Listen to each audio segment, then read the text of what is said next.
Kemlu pastikan insinyur Indonesia yang dituduh curi teknologi jet tempur KF-21 tak ditahan.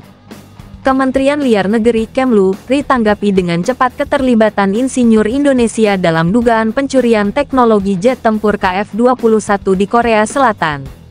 Juru bicara Kemlu, lalu Muhammad Iqbal, mengatakan pemerintah Indonesia saat ini sedang berupaya mengumpulkan seluruh informasi terkait klaim Korea Selatan tersebut. Iqbal mengatakan, KBRI Korea berkonsultasi dengan Kementerian Luar Negeri Korea dan organisasi terkait di Korea untuk penyelidikan lebih lanjut. KBRI Seoul telah menghubungi langsung insinyur Indonesia tersebut untuk memastikan bahwa dia saat ini tidak ditahan, kata Iqbal, mengutip laman Antara News, Rabu tanggal 7 Februari tahun 2024. Menurut Iqbal, para insinyur Indonesia telah mengikuti proyek pengembangan jet tempur bersama Indonesia Korea Selatan sejak tahun 2016.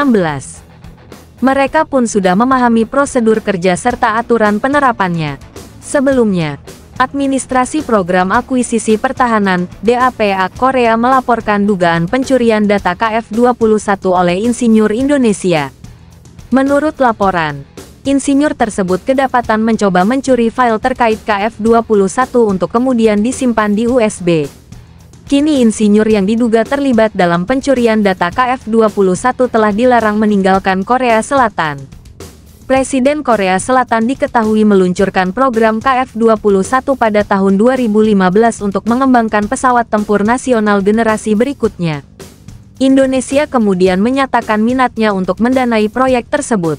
Tanah air setuju untuk menanggung 20% biaya sebagai imbalan atas transfer teknologi, sehingga memungkinkan produksi lokal sebesar 48 hingga 50 unit pada tahun 2026. Setelah sempat terkendala pembayarannya, Indonesia telah menegaskan kembali komitmennya untuk melanjutkan program jet tempur KF-21. Asian Times melaporkan bahwa Direktur Teknologi dan Pertahanan Kementerian Pertahanan, Dedi Laksmono, menekankan niat Indonesia untuk mempertahankan kerjasama dengan Korea Selatan. Hal itu diungkapkannya dalam lokakarya yang diselenggarakan oleh Foreign Policy Community Indonesia bekerja sama dengan Korea Foundation. Menyadari keterbatasan anggaran, Dedi menjelaskan Indonesia menghadapi keterbatasan dalam pengalokasian dana APBN. Oleh karenanya pemenuhan kewajiban keuangan kepada Korea Selatan tertunda. Meski begitu, Dedi mengatakan komitmen Indonesia terhadap kemitraan dengan Korea Selatan tetap menjadi prioritas utama. Indonesia ternyata sempat ingin dicutat dari proyek KF-21. Pada bulan Oktober tahun lalu, Ketua DAPA dilaporkan mengusulkan untuk mengeluarkan Indonesia dari program pengembangan jet tempur KF-21. Alasan utama rekomendasi ini adalah kegagalan Jakarta untuk memenuhi biaya pengembangan pesawat yang disepakati, sebagaimana dituangkan dalam perjanjian awal antara kedua negara. Dalam pernyataan terpisah, Ketua DAPA mencatat bahwa kerjasama antara Korea Selatan dan Indonesia tidak berjalan dengan baik, meskipun ada upaya untuk melanjutkan kerjasama. Kementerian Luar Negeri Kemlu tanggapi dengan cepat keterlibatan insinyur Indonesia dalam dugaan pencurian teknologi jet tempur KF-21 di Korea Selatan.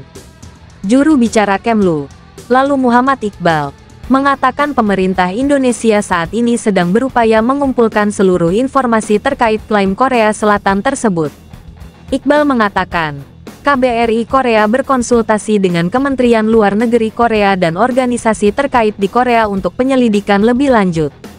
KBRI Seoul telah menghubungi langsung insinyur Indonesia tersebut untuk memastikan bahwa dia saat ini tidak ditahan, kata Iqbal, mengutip laman Antara News, Rabu tanggal 7 Februari tahun 2024. Menurut Iqbal, para insinyur Indonesia telah mengikuti proyek pengembangan jet tempur bersama Indonesia Korea Selatan sejak tahun 2016.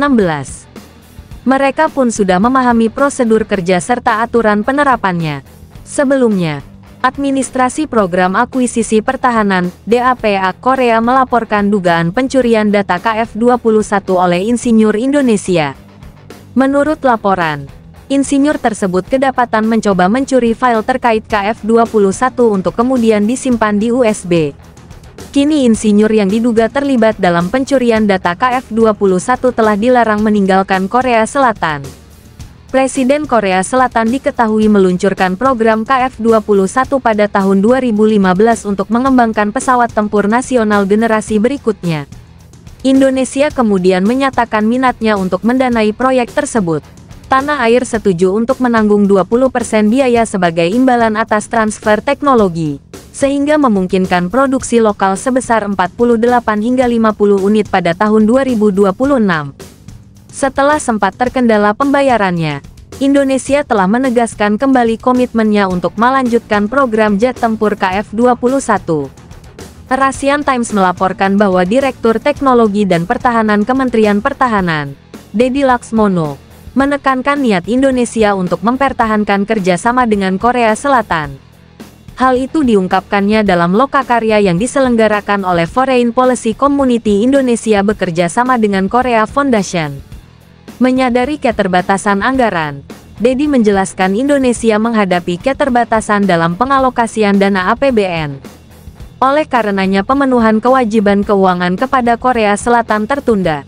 Meski begitu, Dedi mengatakan komitmen Indonesia terhadap kemitraan dengan Korea Selatan tetap menjadi prioritas utama. Indonesia ternyata sempat ingin dicutat dari proyek KF-21. Pada bulan Oktober tahun lalu, Ketua DAPA dilaporkan mengusulkan untuk mengeluarkan Indonesia dari program pengembangan jet tempur KF-21. Alasan utama rekomendasi ini adalah kegagalan Jakarta untuk memenuhi biaya pengembangan pesawat yang disepakati, sebagaimana dituangkan dalam perjanjian awal antara kedua negara. Dalam pernyataan terpisah, Ketua DAPA mencatat bahwa kerjasama antara Korea Selatan dan Indonesia tidak berjalan dengan baik, meskipun ada upaya untuk melanjutkan kerjasama.